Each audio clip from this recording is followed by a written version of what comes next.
Hey everybody, how's it going? Alright, this is what we're working on today. I went to cut my grass yesterday and I used my riding mower for a few minutes and my lawnmower just shut down. So I ended up using my push mower. And I don't want to do that again because the self-propel broke on that. But on my mower, it plain shut down. So last night, my wife, when she came home, I had her crank it over, and I was trying to diagnose this. We had spark, so I'm assuming we had no fuel. So I went ahead and grabbed, everybody should have some of this in stock on your shelf. It's a real quick way to decide if you're lacking fuel or if you're lacking spark if something don't run. Spray a little of that in your carburetor, and if it fires and goes, you know you're missing fuel, you got the spark. Real quick fix. So what I did last night is I went ahead, I already removed all this. I put it back on to show you. There's the carburetor, the air filter cover. Air filter's off. And last night I had her crank it over and I sprayed starting fluid right inside there. There's a carburetor. She fired and ran. Okay, I've seen this before, and down here, right down right there, if you guys can see it, that's a fuel valve. I'm not too sure the purpose of it, but I think it shuts your fuel off. I ran into this on a John Deere tractor, one of my friends, and it wouldn't run. And he talked about that being bad. And on his, all we did, he said all you need to do is pull a valve off, pull the rubber little knobber off of it, and go back together with it and see what happens. And so what I'm going to do today is I'm going to show you what I'm going to do. I'm going to try it and I'll bring you through it. What we've got to do, I'm going to kneel here. What we're going to do, I think I can get to it from right here. It looks like I can pretty good. So I'm going to clean this up really good. Spray, so I have some spray cleaner.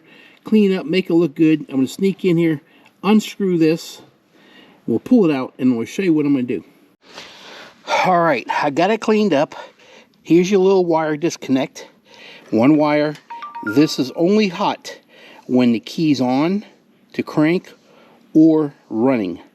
All right, this should be the fuel valve. Okay, now what I am going to do is, I'm not too sure when I pull that out if gas will just keep running, but I'm going to go ahead and I'm going to crimp this fuel line off lightly, not hard.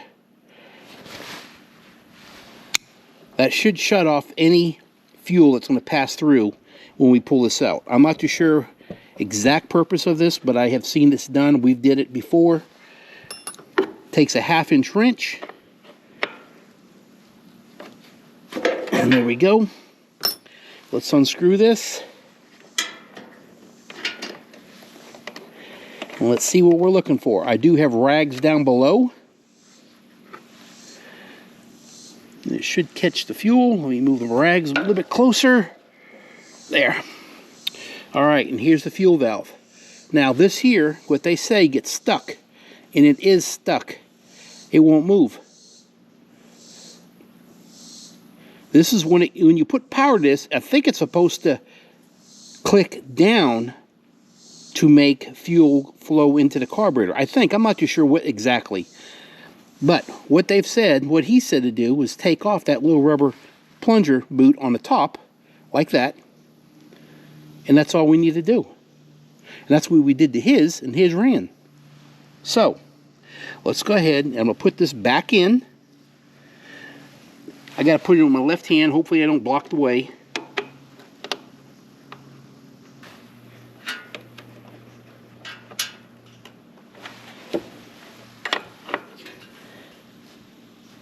All right, there we go. And from what he said, this does not need to be connected no more.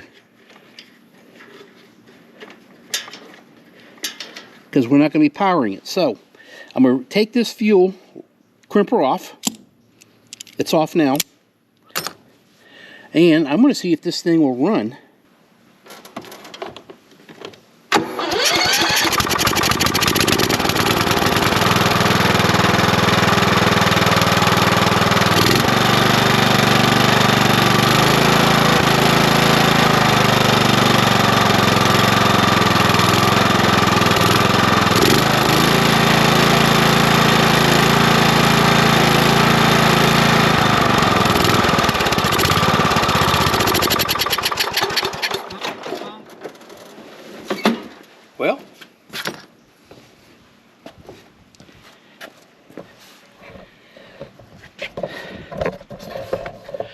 there we are.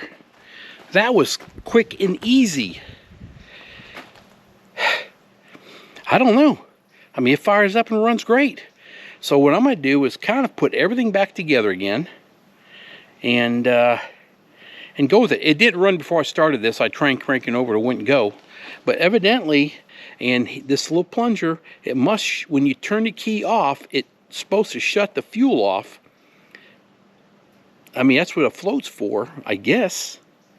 And let's see what happens. I'm not too sure, but it fixed what it's doing. My friend's is still running. We never touched it anymore. It hasn't had any problems. I don't know. So the only thing I can think of is they use this electronically. If you remember, the old lawnmowers had a gas valve on, turned on and off. The only thing I can think of is that's what they're using this for, is the on-off. I don't know. He said the new ones, if you get the manufactured ones, they're probably around 50 bucks, I guess. You can get aftermarket ones for like 10 bucks or whatever. I mean, I need to finish cutting my grass way north, and we're just going to run with this and just see what happens. If I can find one, maybe I'll buy one, put one on it.